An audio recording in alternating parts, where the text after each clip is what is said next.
Alright, continuing here. According to the driver, there are only 2 people traveling on the bus at the time of the murder. Obviously, one is the victim, the other, none other than the defendant, Magnus McGilden. Ooh, yeah, that looks pretty bad for him, yeah. So there are only, like, 3 people on the bus. If it wasn't our defendant, it must have been the bus driver.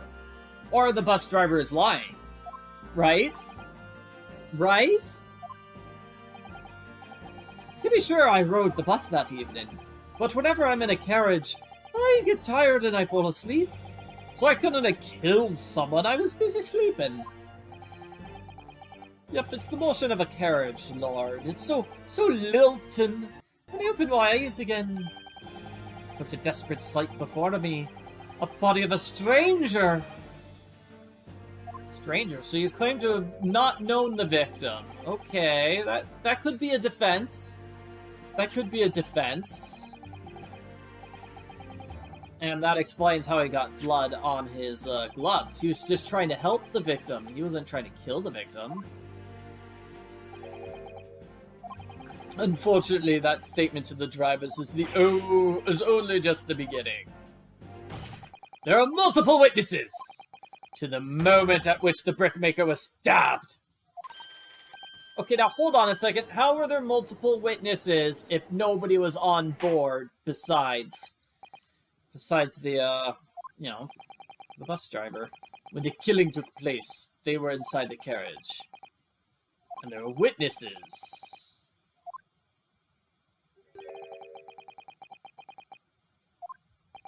Okay, I'm still questioning how there are witnesses.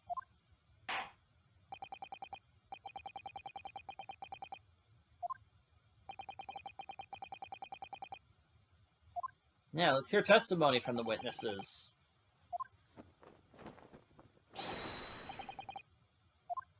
Man, this prosecutor is so handsome and scary. I don't know how to react. My name is Beppo. I drive the bus. Bruce Fairplay, banker. I'm first. Lady first. I make hats for gents. Okay, so 3 days ago, they were in the bus and witnessed the incident. Yes, sir? Quite right. Oh, yes, sir, that's right, sir.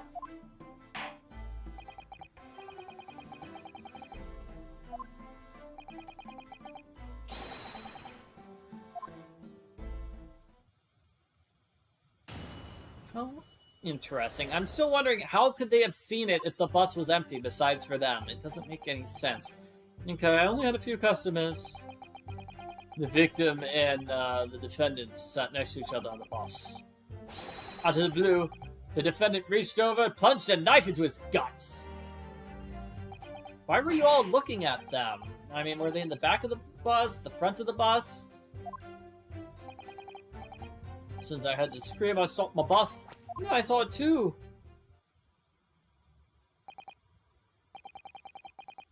Yeah, it was very clear testimony.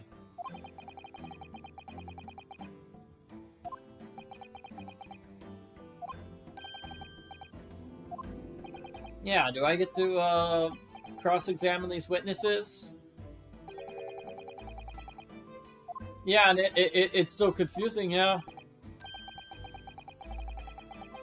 The incident took place inside a moving carriage, right?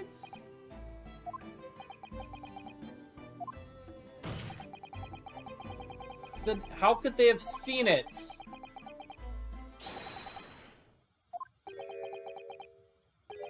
That's my question.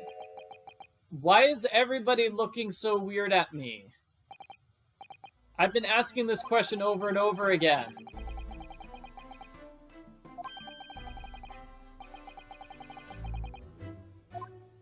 Dude, I've only ridden one bus and it only had room for 2. Come on. Just show me a picture of a bus. What are we talking about here?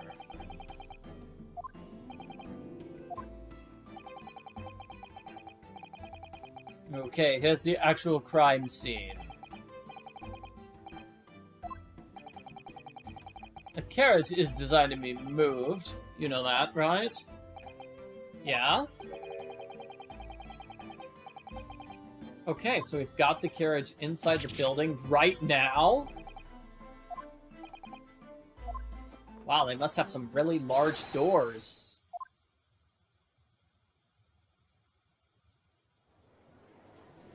Okay, so this is a weird looking thing. Oh my gosh.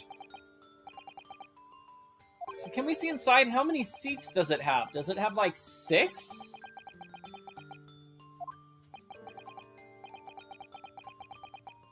It's pulled by 2 horses and carries 8 passengers. Okay, that's a little different from saying, well, the bus was empty and nobody else was there besides the victim and the defendant. Okay, so 4 people inside, 4 people on top. The best views are from the top, yes.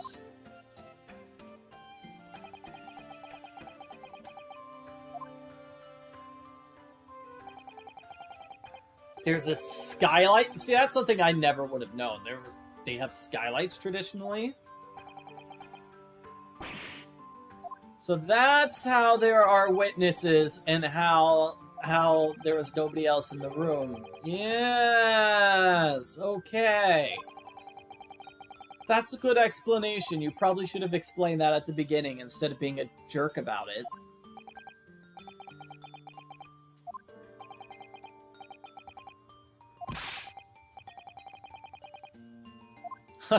Never seen a crime scene brought to a courtroom before, huh? There are some clues inside the carriage, huh? Sweet. I want to check it out. I love the judge's little wig. It's cute.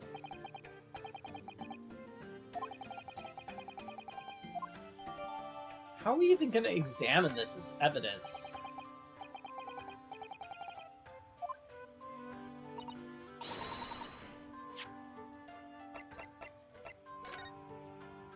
I guess, I mean, can I look inside? Can I open it and look inside?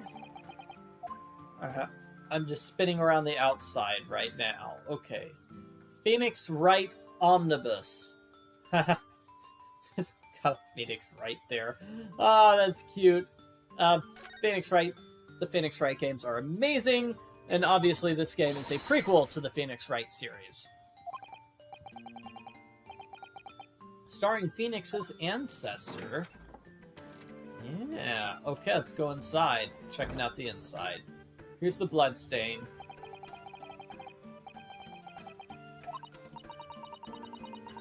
I have to imagine they just pause the trial and go climbing into the carriage right now. Just totally putting it off. Yeah. Also, if you want, you can check out my walkthroughs for the Phoenix Wright games. Phoenix Wright Ace Attorney. Then Justice for All and Trials and Tribulations. Those are the trilogy. And then there's also Phoenix Wright Dual Destinies. Yep. Phoenix Wright Spirit of Justice.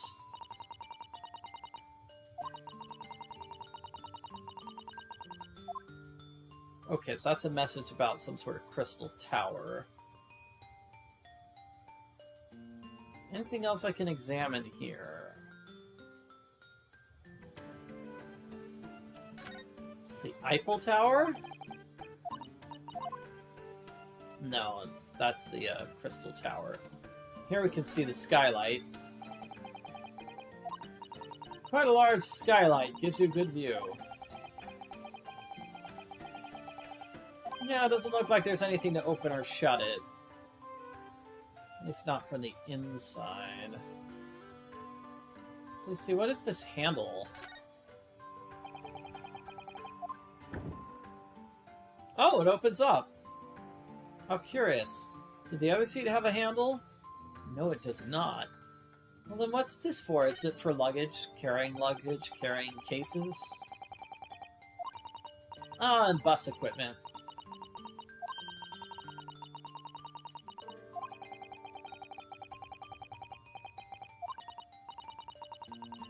I imagine there is some room. I mean, there's room over here on the left. You could put some stuff in there. Doesn't look like there's anything else inside there. Cool. It's this lantern. Okay. Huh. Let's go back outside, see if we can examine the top.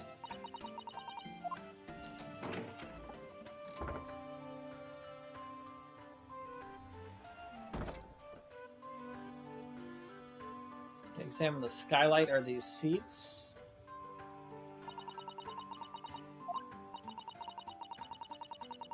So people sit all the way up here? Jeez, they must be freezing cold.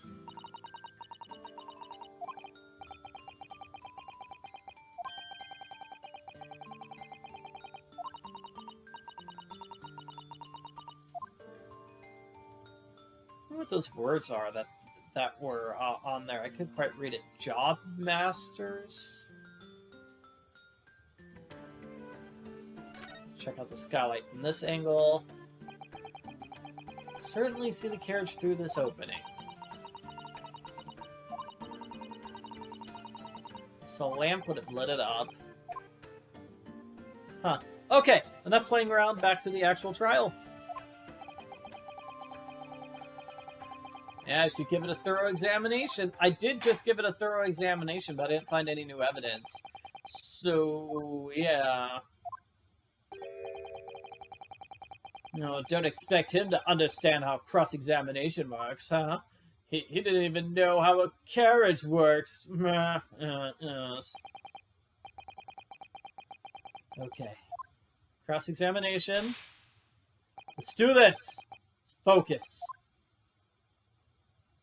Oh, I like how he's still, I mean, he's holding Kazuma's sword, and then it looked like it was swords when the defense and prosecution's faces were on the screen. Really cool.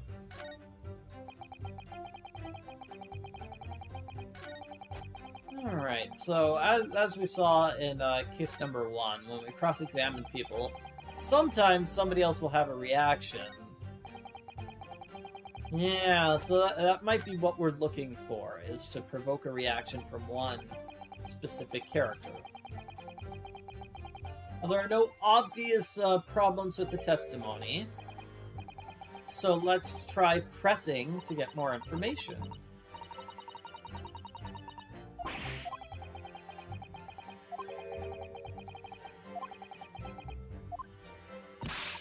I'm glad that Susato gets to be our, assistant in this case, though. She wasn't allowed to be our assistant in case number 1. I mean, Kazuma was our assistant, kind of. Yeah, so, I mean, he helped out a lot. So, I don't know, I still like having Susato as our helpful helper. Let's say this. Hold it!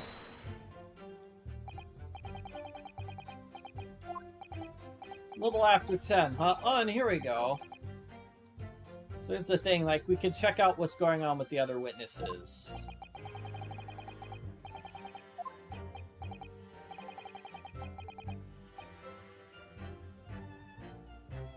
I probably shouldn't, like, check after every single statement to see how they react. That would take forever. No other passengers, just those guys. So, like, nobody jumped off. Okay.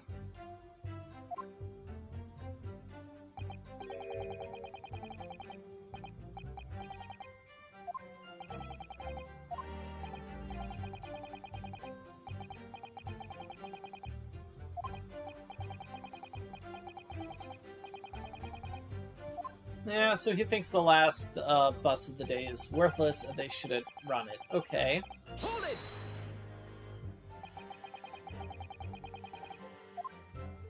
So saw him through the skylight.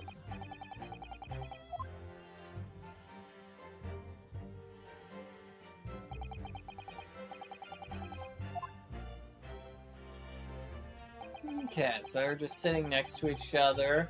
Couldn't really see their faces, but no shred of doubt in my mind it was McGilded.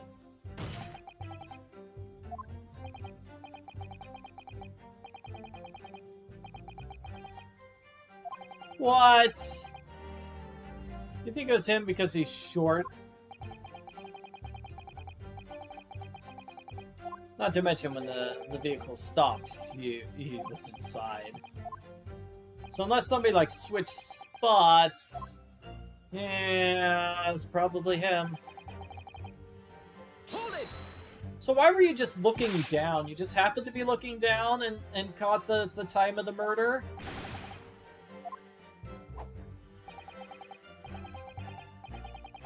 Hey, buddy, I'm not insulting bankers. I just wanted to make sure. It is very convenient that you saw the exact moment of murder.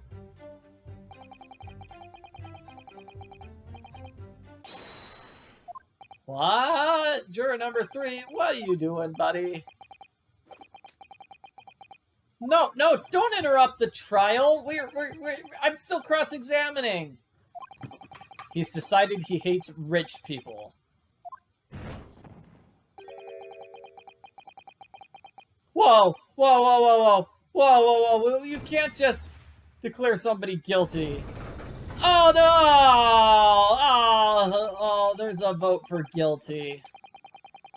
Oh no. What? No, you can't declare. No, guys, stop declaring votes. Wait, how do you even jump fire? This doesn't even make sense. Okay, so they're throwing embers towards guilty. It looks like the scales have been tipped away from me. So that's how jurors work. They just give out verdicts whenever they want during the trial? With fire? What if they change their opinions? Okay, so because there's 6, that means I have to get all 4 of them, the other ones, to vote not guilty. To tip the scales. Or is there a way for someone to change their vote? I'm not sure. What happens if it's exactly 3 and 3? I don't know. I want to win 4-2 now. Instead of going for 6-0, because apparently that's impossible. And 3-3 would be a tie. So, oh jeez, man. This was a nightmare. Okay, he stabbed. I screamed. Couldn't help it, I couldn't.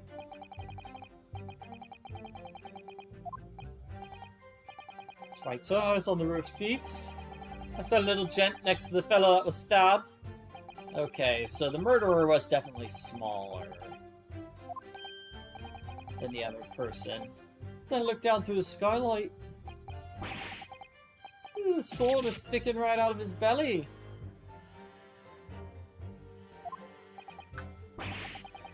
Very grim. Suppressing that statement didn't really help at all, and now all the jurors are, yeah, looking angry. I guess I probably shouldn't be pressing everything.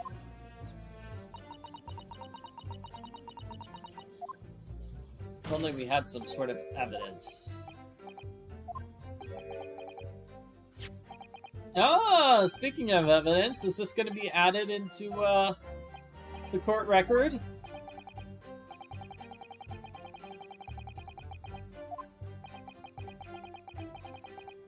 Very large weapon. No.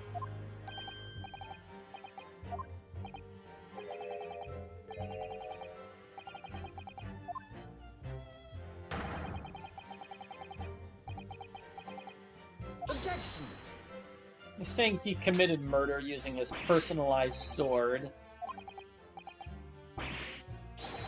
Like in Mason! Yeah, it could have been Mason.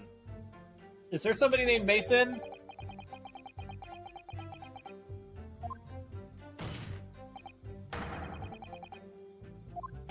M for murder? I don't know.